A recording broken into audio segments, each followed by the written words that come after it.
तलाक अब नहीं। फिल्म अभिनेता राज बब्बर ने होटल पीएल पैलेस में फिल्म तलाक अब नहीं के प्रीमियर शो का उद्घाटन किया। प्रस्तुत है हमारे संवाददाता प्रभाकर शर्मा की ये रिपोर्ट।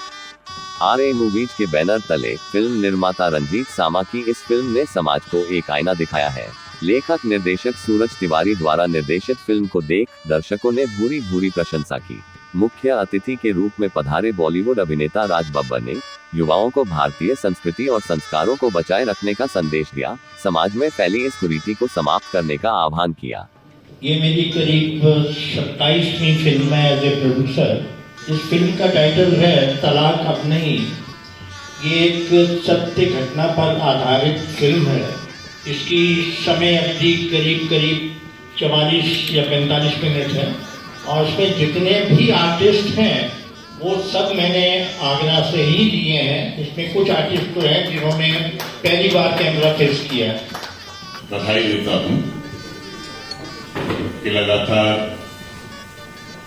आगरा में रहे कि आगरा में ही फिल्में नहीं बनाई बल्कि फिल्मों के प्रोडक्शन को ये बम्बई तक भी लेके आए और बेहतरीन काम किया। मुझे जैसे ही पता लगा इन्होंने बार बार एक प्रण ले लिया है कि मैं आगरा के कलाकारों को ही प्रोत्साहन देता हूं, तो जैसे इस कार्यक्रम का बात आई तो मैं फौरन चला आया। मैंने कहा मैं इस कार्यक्रम में जरूर जाऊंगा, अगली बार मुझे भी प्रोत्साहन मिलेगा।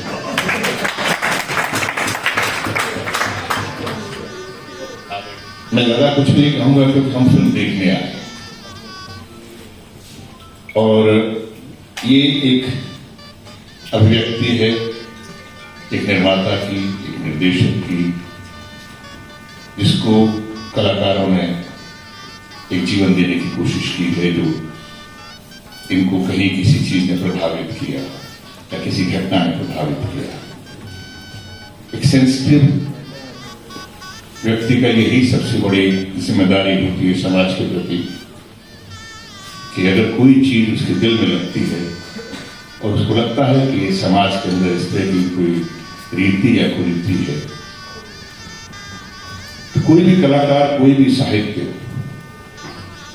या कोई भी निर्माता वो आपको सॉल्यूशन नहीं दे सकता, उसका हल नहीं दे सकता, लेकिन उसका चित्रण करके आपके अंदर उसकी सेंसिटिविटी को, उसकी उस दर्द को, उसकी उस पीड़ा को, उसकी उस खुशी को आप तक पहुंचाने की कोशिश करता है। और मुझे उम्मीद है कि रंजीत सामा जी इसमें कामयाब हुए होंगे। मैं दिल से स्वागत करता हूं कि सामा जी ने आज की जो समस्या है उसके ऊपर अब तलाक अब नहीं, जो कि आज समाज में, परिवार में सबसे ज्यादा गंभीर समस्या है, गंभीर विषय है, उस पर उन्होंने ये फिल्म बनाई है। ये एक सच्ची घटना पे आधारित ये फिल्म है। एक मेरे मिलने वाले गाजियाबाद की परिवार की, उसको मैंने फिल्म के जरिए लोगों को मैसेज दिया और इसकी कामयाबी के बाद अगली मेरी फिल्म मैंने अनाउंस की है, वो है दहेज अब नहीं। वो 2025 पे मैं इसको बनाऊंगा। बहुत ही महत्वपूर्ण, बहुत ही सुंदर उद्देश्य के साथ बनाई गई है। ये जो तलाक की समस्या इस समय बहुत अधिक बढ़ गई है। छोटी छोटी सी बातों पर अविश्वास हो जाता है और वो अविश्वास किस तरह से दूर किया जाए, ये इसमें इसका बहुत सुंदर ढंग से चित्रण किया गया है। मुझे लगता है कि ऐसी जो मैसेज देने वाली फिल्में वो अगर आती है तो समाज पर कहीं ना कहीं इम्पैक्ट डालेंगी। इसमें माँ की भूमिका एक विलन की नजर आ रही है। माताओं को ये ध्यान रखना चाहिए कि बच्ची अगर अपने घर में चली गई तो उनसे सीमित बात करें, उनके अपनी जो समस्याएं पति पत्नी की हैं उनको हल करने दें। जब परिवार का कहीं ज़्यादा हस्तक्षेप रहता है तो भी ये बड़ा कारण बनता है। मुझे लगता है कि इससे कई समाचार मिलते। निर्माता रंजीत सामा जी ने बहुत ही बेहतरीन सब्जेक्ट लिया है और ये लगता है कि तलाक अब नहीं, ये बात सिर्फ किसी एक समुदाय की नहीं है बल्कि समाज की बात है।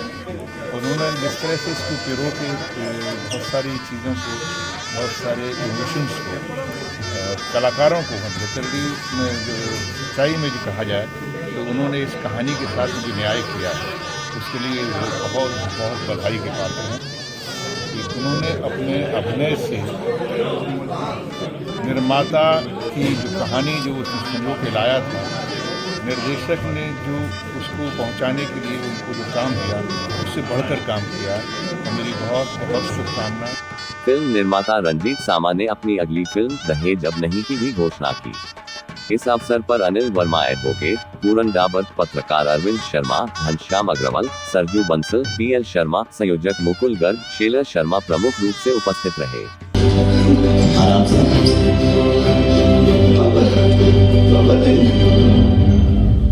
बेटा, क्या जरूरत थी तुझे इतना टेंशन लेने की?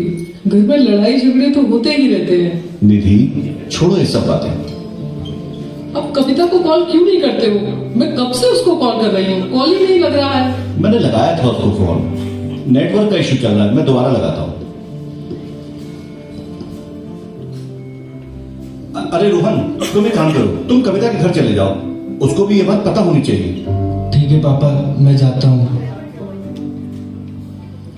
भाभी, भाभी, तुम लोगों को बिल्कुल शर्म नहीं, मना करने के बाद भी घर में घुसे चले आते हो। अरे क्या हुआ भाग्यवान, क्यों गुस्सा कर रही हो?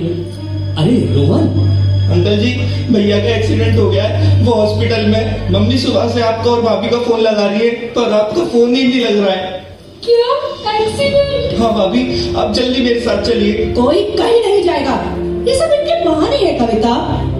लेकिन मम्मी, अगर तुम वहाँ जाओगी तो विवेक को लगेगा तुम उसे मनाने के लिए। लेकिन मम्मी एक बार देखने जाना तो चाहिए ना।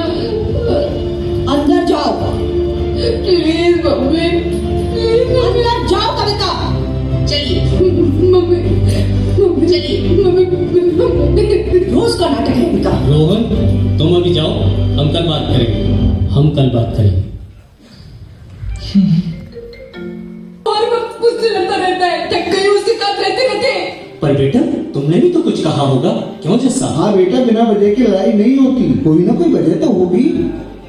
तो अंकल, इतनी वजह काफी नहीं कि वो मुझ पर शक करते हैं। लेकिन बेटा, शक की भी तो कोई बुनियाद होती है। अब क्या मैं लड़ने की अलग से बुनियाद बनाऊं? नहीं बेटा, जैसा तुम कहना नहीं है।